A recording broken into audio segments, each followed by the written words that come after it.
প্রকৃতি ও জীবন অনুষ্ঠানে আপনাদের সবাইকে স্বাগতম। বাংলাদেশের জীববৈচিত্র্য, প্রকৃতি ও পরিবেশের নানা বিষয় নিয়ে আমাদের এই অনুষ্ঠান প্রকৃতি ও জীবন। আমাদের জীবন আর প্রকৃতি একে অপরের সাথে গভীরভাবে জড়িত। এর নদ নদী, জলবায়ু, গাছপালা, প্রাণী, আমাদের সাথে এদের সম্পর্ক, সচেতনতা ও করণীয় তুলে ধরতে আমাদের এই অনুষ্ঠান।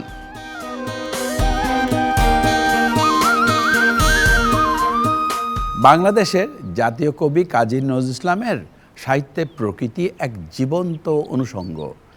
তার সাহিত্যে প্রকৃতি নানা রূপে প্রতিফলিত হয়েছে। প্রকৃতির সৌন্দর্য, রহস্য ও মানুষের সঙ্গে গভীর সম্পর্ক তিনি অসাধারণ সৌন্দর্যে তুলে ধরেছেন। তাই নজরুল সাহিত্যে প্রকৃতি এক জীবন্ত চরিত্রের মতো উপস্থিত। আমাদের আজকের পর্ব নজরুল ও প্রকৃতি নিয়ে। এ বিষয়ে আলোচনা করব ডক্টর প্রিয়াঙ্কা গোপের সাথে। তবে তার আগে চলুন দেখে আসি প্রকৃতি ও জীবন দলের নজরুল ও প্রকৃতি নিয়ে কিছু তথ্য ও চিত্র।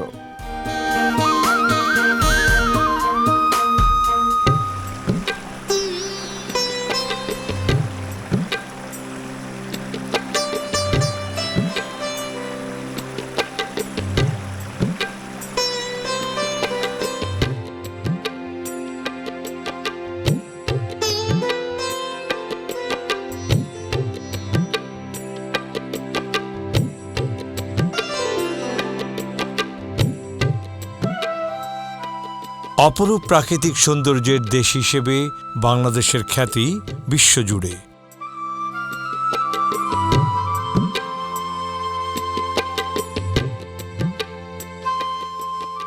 যুগে যুগে অসংখ্য কবি সাহিত্যিক এদেশের প্রকৃতির বিস্ময়কর সৌন্দর্যে মোহিত হয়ে তাঁদের সাহিত্যে প্রকৃতি বন্দনা করেছেন বিভিন্নভাবে।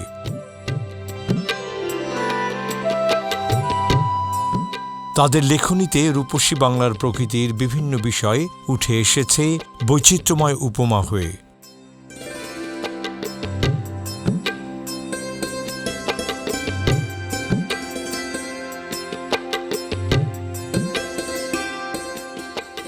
বাংলা সাহিত্যে প্রকৃতিকে বিভিন্ন উপমায় তুলে ধরার ক্ষেত্রে যে সকল কবি সাহিত্যিকের নাম অগ্রগণ্য, তাদের মধ্যে অন্যতম আমাদের জাতীয় কবি কাজী নজরুল ইসলাম। তিনি শুধু বিদ্রোহী কবি হিসেবেই নন, প্রকৃতির প্রেমিক হিসেবেও সমভাবে সমাদৃত ছিলেন। সাম্য, মানবতা, বিদ্রোহ, প্রেম কিংবা বিরহ সবখানেই নজরুল প্রকৃতিকে টেনে এনেছেন বিভিন্ন রূপে।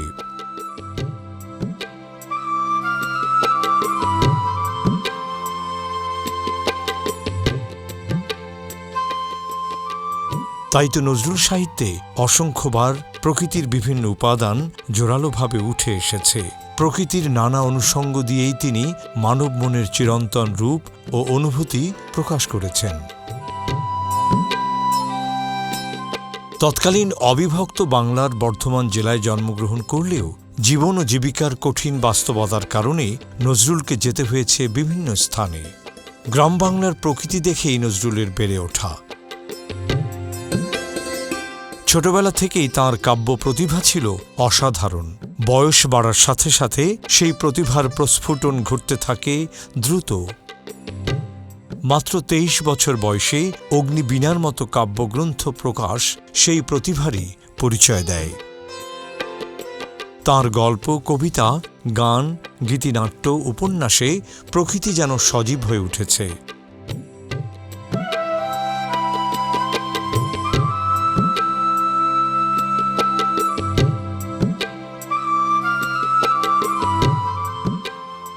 কাজী নজরুল ইসলামের প্রধান পরিচয় কবি হিসেবে। তিনি প্রকৃতির সৌন্দর্য ও মাধুর্যের সাথে প্রেমের গভীর সম্পর্কের চিত্র অঙ্কন করেছেন। তাঁর কবিতার মাধ্যমে তাই প্রেম ও প্রকৃতির সৌন্দর্য ও ব্যক্তিগত অভিজ্ঞতা সুনিপুণভাবে প্রকাশ পেয়েছে।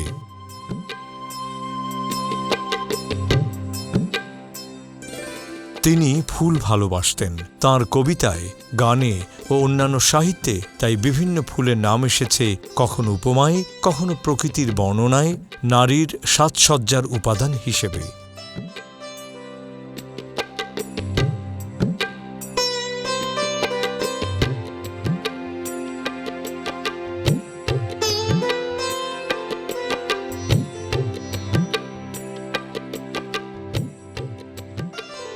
কামিনী, বেলি, সোনালু, অশোক, চাঁপা, গিরিমল্লিকা, মহুয়া, কেয়া, কনক চাঁপা, নাগকেশর, ঝিঙে, পলাশ, শিমুল, অপরাজিতা সহ অনেক ফুলের নাম তিনি উল্লেখ করেছেন তাঁর সাহিত্যকর্মে। প্রকৃতির এক অপার সৌন্দর্য এই বাংলাদেশ, আর প্রকৃতি ও নজরুল একসাথে অঙ্গাঙ্গিভাবে মিশে গেছে। এই ধরনের একজন কবি যদি বাংলাদেশে না আসতেন, আমরা অনেক কিছুর থেকে বঞ্চিত হতাম। এই ক্ষণজন্মা এই কবি আমাদের এত সমৃদ্ধ করে গেছেন বাংলা সাহিত্যকে, যেটা সত্যিকারের আমাদের একটা বিশাল পাওয়া।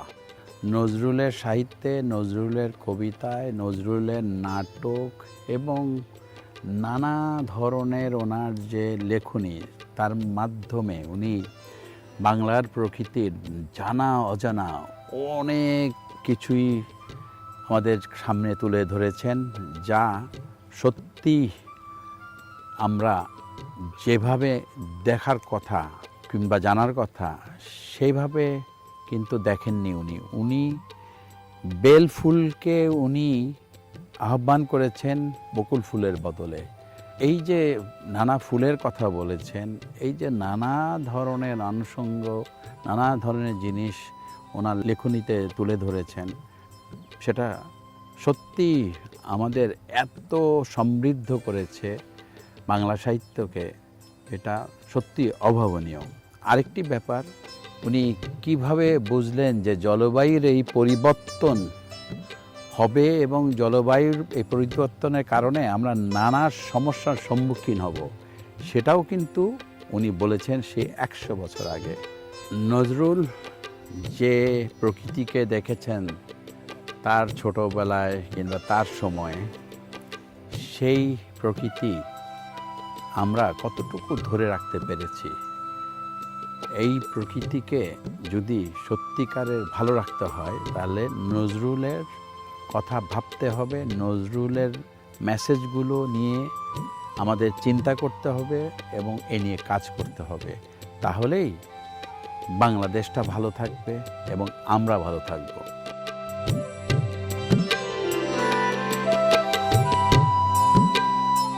ফুলের সাথে বিভিন্ন পাখির কথাও উঠে এসেছে তাঁর সৃষ্টিকর্মে। নজরুলের কবিতায় পাখি কেবল প্রকৃতির একটি উপাদান হিসেবে নয়, বরং স্বাধীনতা, প্রেম, বিরহ, আনন্দ, বিষাদসহ বিভিন্ন অনুভূতির প্রতীক হিসেবে ব্যবহৃত হয়েছে।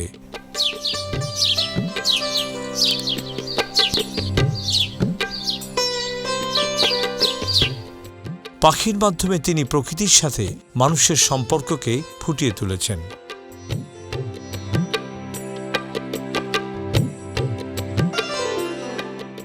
বউ কথা কও পাখির নাম এসেছে বিরহ, আকুতি ও ভালোবাসার প্রতীক হয়ে।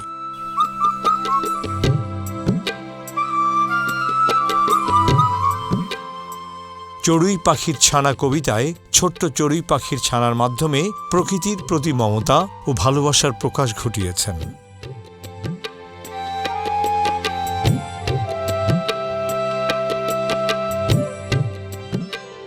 এছাড়াও শালিক, ময়না, বুলবুলি, টিয়াসহ বিভিন্ন পাখির উপমা এসেছে নজরুল সাহিত্যকর্মে।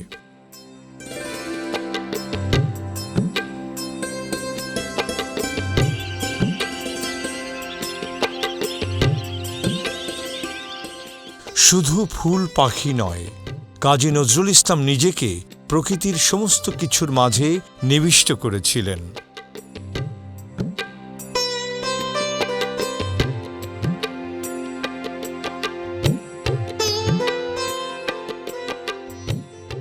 তিনি নিজেকে ঝর্ণার মতো চঞ্চল, প্রকৃতির মতো সচ্ছল কিংবা আকাশের মতো বাধাহীন ভাবতে ভালোবাসতেন।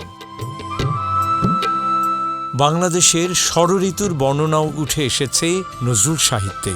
একি অপরূপ রূপে মা তোমায়, হেরিনু পল্লী জননী। গানটিতে নজরুল অত্যন্ত সুনিপুণভাবে বাংলার ষড়ঋতুর চিত্র তুলে ধরেছেন।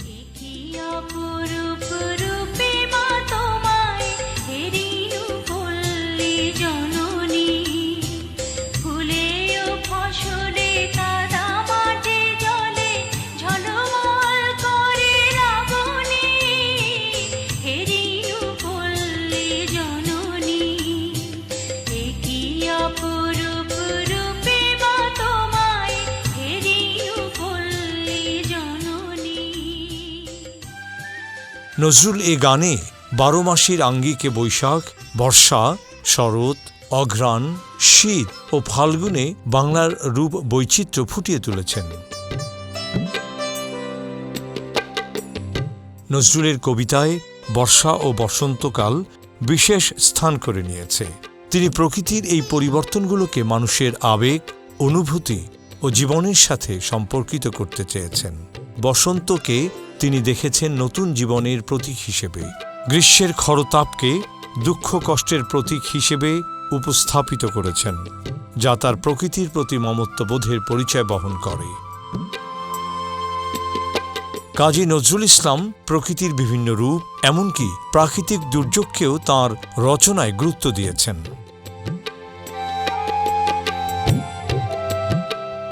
বিদ্রোহী কবিতায় প্রকৃতির ধ্বংস কিংবা সৃষ্টির রূপকে তিনি বিদ্রোহের চেতনার সাথে তুলনা করেছেন।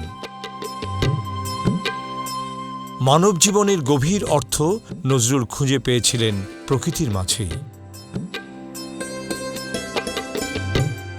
প্রাতিষ্ঠানিক যে শিক্ষা থেকে নজরুল ইসলাম বঞ্চিত ছিলেন, সেই শিক্ষা তিনি পেয়েছিলেন প্রকৃতির সান্নিধ্যে থেকে। তাই তো তাঁর রচনায় প্রকৃতি কেবল একটি অনুষঙ্গ নয়, বরং মানব জীবনের অবিচ্ছেদ্য অংশ হিসেবে ফুটে উঠেছে বারবার।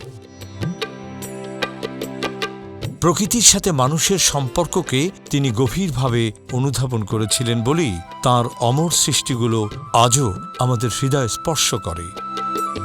নজরুলের সাহিত্যে প্রকৃতি ধ্বংসের চিত্র যেমন আছে, তেমনি এর সংরক্ষণের প্রয়োজনীয়তাও জোরালোভাবে উপস্থাপিত হয়েছে।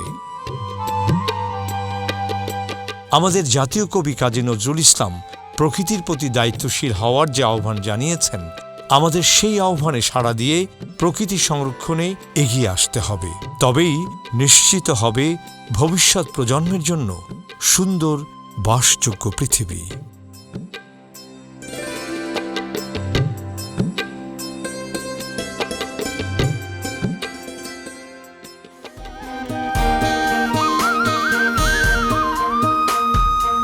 দর্শক মণ্ডলী, আমরা তখন দেখলাম নজরুল ও প্রকৃতি নিয়ে বিস্তারিত প্রতিবেদন।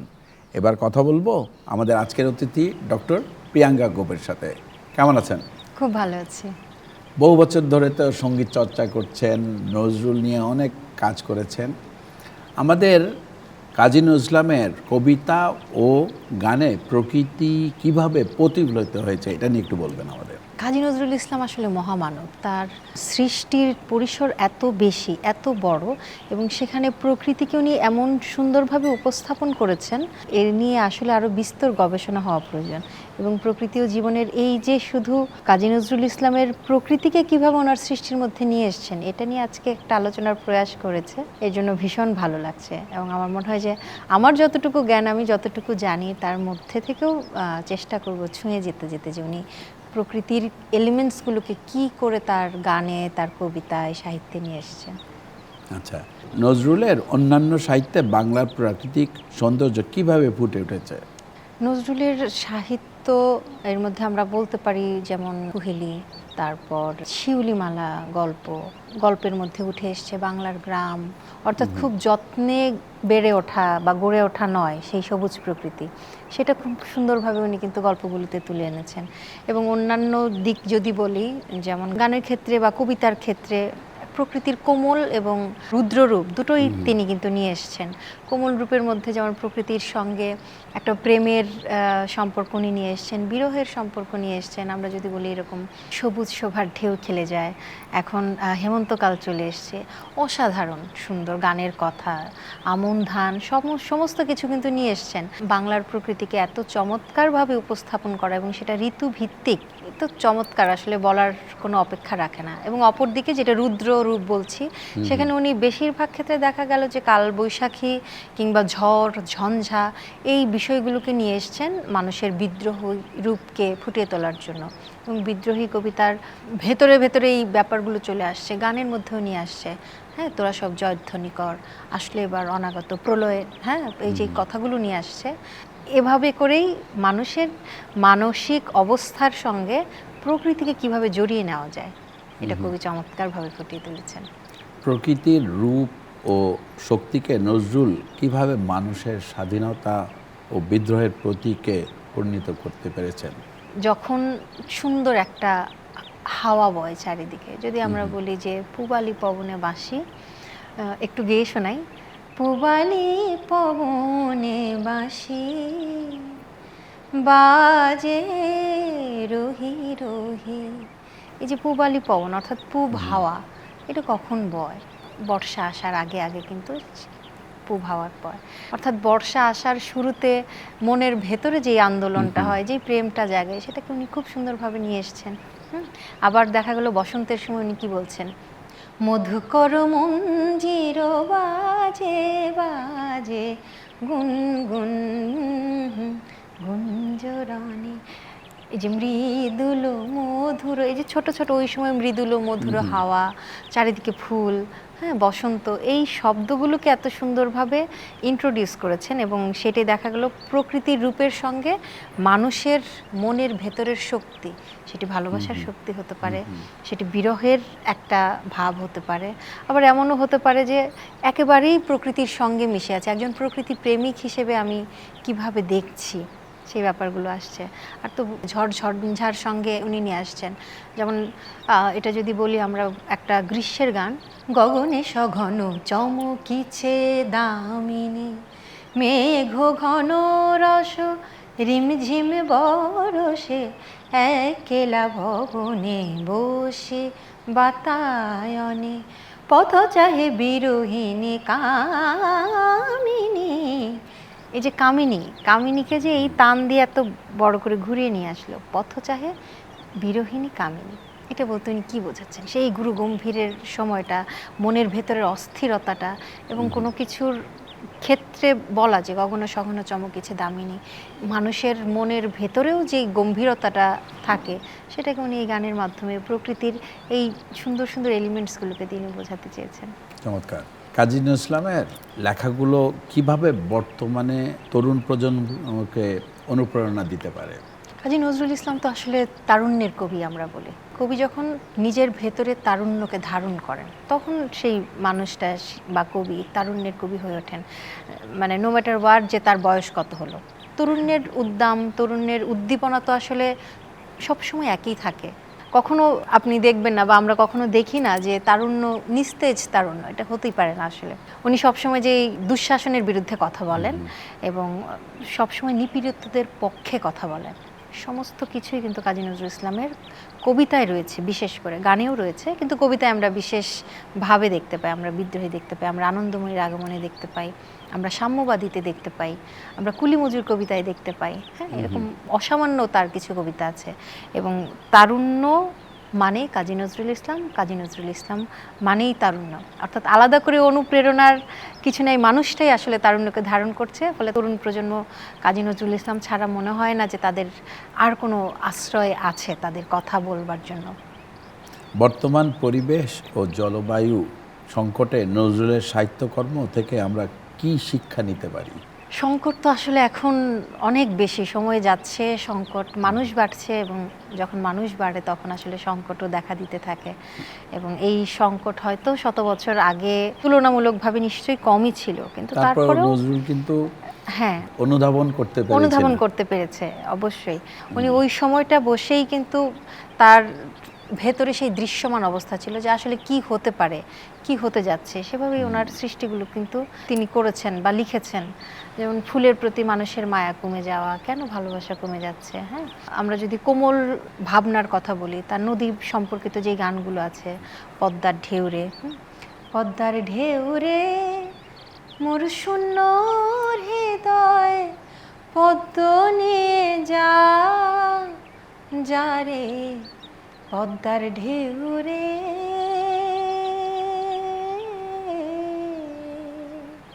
এই গানের মধ্যে উনি সেই দুঃখ দুর্দশার কথা কিন্তু তুলে ধরেছেন। নদী সম্পর্কিত আরও বিভিন্ন গানের মধ্যে কিন্তু উঠে এসেছে। আমাদের আজকের এই যে অবস্থা, সেখানে নজরুল আমাদের কিভাবে আমাদের প্রেরণা হতে পারে, চেতনায় আসতে পারে? চেতনায় আসার একটাই উপায়, সেটি হচ্ছে বারবার করে আমরা যখন সময় পাই তাকে পাঠ করা, তাকে পড়া, তাকে শোনা, তার জীবনাচরণ নিয়ে উনি আসলে কি ভালোবাসতেন, তার যে অবশ্যম্ভাবী উপস্থিতি, প্রকৃতির সঙ্গে ওতপ্রোতভাবে জড়িয়ে থাকার যে একটা প্রচেষ্টা তার সমস্ত সৃষ্টিতে, সেগুলো অনুধাবন করতে পারি। আমরা প্রকৃতি বিষয়ক যে কোনো অনুষ্ঠানে আমরা কাজী নজরুল ইসলামের এত অসংখ্য সৃষ্টি রয়েছে প্রকৃতির প্রত্যেকটা বিষয় নিয়ে। তিনি প্রজাপতি নিয়ে লিখছেন, তিনি এই সুন্দর সবুজ পাতাকে নিয়ে লিখছেন, তিনি বৃষ্টি নিয়ে লিখছেন, তিনি হরেক রকম ফুল, এমন কিছু নাম না জানা ফুলের নাম উনি নিয়ে এসছেন তার গানে, যেগুলো এখন আমরা প্রায় হয়তো ভুলতে বসেছি। তিনি ভালোবাসতে শিখিয়েছেন, চাঁদকে চাঁদের সঙ্গে প্রেমিকার তুলনা করেছেন। তিনি প্রেমিকাকে নির্দ্বিধায় কোনো কিছু খরচ না করে এই প্রকৃতি দিয়েই সাজিয়েছেন। এগুলো অনুধাবন যদি আমরা করতে পারি, আমার মনে হয় যে কাজী নজরুল ইসলাম আরও অনেক বেশি প্রাসঙ্গিক হয়ে উঠবে। এবং এই যে সংকট তৈরি হচ্ছে, এই সংকট থেকে উত্তরণের একমাত্র উপায় আমাদের ভালোবাসতে হবে প্রকৃতিকে। আমরা যদি ভালোই বাসি, তাহলে আমরা কখনো নিজের প্রকৃতিকে, আমি যেখানে বাস করি, যেখানে আমি বুক ভরে নিঃশ্বাস নিতে চাই, আমি তার কখনো ক্ষতি করতে পারবো না। আমরা বন্য প্রাণীকে সংরক্ষণ করব। কিছু না, আমরা কোথাও গেলাম, আমরা একটা বানর দেখলাম, তাকে আমি না মারলাম, ওদের অভয়ারণ্যটা তো তৈরি করতে হবে। এবং এটা তরুণরাই পারে। তরুণ মানেই প্রকৃতি, প্রকৃতি মানেই সবুজ, সবুজ মানেই কাজী নজরুল ইসলাম। আমাদের একটা প্রকৃতির উপরে নজরুলের গান শুনিয়ে আমাদের এই অনুষ্ঠানটা আমরা শেষ করতে চাই। নিশ্চয়ই। একই অপরূপ রূপে মা তোমায়, শ্যামলা বরণ বাংলা মায়ের রূপ দেখে যা, এত সুন্দর সুন্দর গান আছে। আমি একটু খানিকটা একই অপরূপ রূপে মা তোমায় শোনাই। একই অপরূপ রূপে মা তোমায়, হেরিনু পল্লী জননী। একই অপরূপ রূপে মা তোমায়, হেরিনু পল্লী জননী। ফুলে ও ফসলে কাদা মাটি জলে, ঝলমল করে লাবণী। হেরিনু পল্লী জননী। একই অপরূপ রূপে মা তোমায়, হেরিনু পল্লী জননী। চমৎকার। এই যে এত সুন্দর সুন্দর ফুলের নাম উনি নিয়ে এসছেন ওনার গানে, পারিজাতের কথা বলছেন, বেল ফুল বলছেন। হ্যাঁ, বেল ফুল বলতে এই গানটা মনে পড়ে গেল। বেল ফুল এনে দাও চাই না বকুল, বেল ফুল এনে দাও চাই না বকুল, চাই না হে না আনো আমের মুকুল, চাই না হে না আনো আমের মুকুল, বেল ফুল এনে দাও চাই না বকুল। বাহ, অনেক ধন্যবাদ। অনেক কিছু জানা গেল আপনার কাছ থেকে এবং নজরুল সম্বন্ধে অনেক অনেক তথ্য পাওয়া গেল। ধন্যবাদ। সত্যি তাই, ধন্যবাদ। দর্শক মণ্ডলী, প্রকৃতি ও জীবন অনুষ্ঠানের এবারের সেগমেন্টটি হচ্ছে আপনি জানেন কি। চলুন জানা যাক নজরুল ও প্রকৃতি নিয়ে কিছু তথ্য। আপনি জানেন কি, কাজী নজরুল ইসলামের কবিতায় নার্গিস ফুলের নাম সবচেয়ে বেশি ব্যবহৃত হয়েছে। কাজী নজরুল ইসলামের প্রিয় ঋতু ছিল বর্ষাকাল। তাঁর কাব্যে বর্ষা বিশেষ স্থান নিয়ে আছে। 1922 সালে কাজী নজরুল ইসলামের প্রথম কাব্যগ্রন্থ অগ্নিবীণা প্রকাশিত হয়। এই গ্রন্থে মোট 12টি কবিতা আছে। বাংলা সাহিত্যে অসামান্য অবদানের স্বীকৃতিস্বরূপ কাজী নজরুল ইসলাম 1976 সালে 21 পদক এবং 1977 সালে স্বাধীনতা পদকে ভূষিত হন। শুধু দর্শক, নজরুল সাহিত্যে প্রকৃতির উপস্থাপন আমাদের প্রকৃতিকে নতুনভাবে দেখতে ও অনুভব করতে শেখায়। তার রচনায় প্রকৃতি ও মানুষের আত্মিক বন্ধনে গভীর মানবিকতা ও সৌন্দর্যবোধের প্রকাশ ঘটেছে। আজও তার সাহিত্যে আমাদের প্রকৃতি প্রেম, সংবেদনশীলতা এবং প্রকৃতি সংরক্ষণে দায়িত্বশীল হতে শেখায়। বাংলা সাহিত্যে কাজী নজরুল ইসলামের প্রকৃতি চেতনা হোক আমাদের প্রকৃতি সংরক্ষণের অনুপ্রেরণা। সুন্দর প্রকৃতিতে গড়ি সুস্থ জীবন, এ আশা নিয়ে শেষ করছি আজকের অনুষ্ঠান। আপনারা সবাই ভালো থাকুন, সুস্থ থাকুন।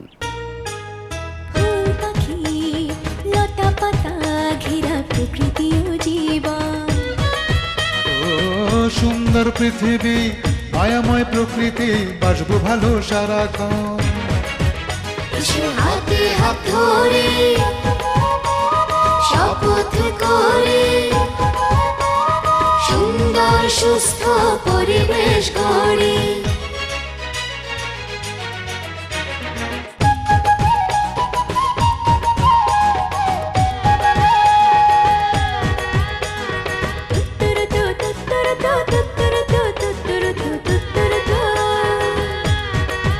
চাই মুক্ত আকাশ, শুদ্ধ বাতাস, শব্দবিহীন লোকালয়, সুস্থ দেহ, পূর্ণ স্নেহ, স্বপ্ন রঙিন সূর্যোদয়। সুজল বায়ু রক্ষা করি প্রকৃতির বন্ধনে, বৃক্ষরাজি প্রাণীকুল আর মানুষের কল্যাণে। চাই চাই চাই সুন্দর পৃথিবী চাই, চাই চাই চাই সুস্থ পরিবেশ চাই।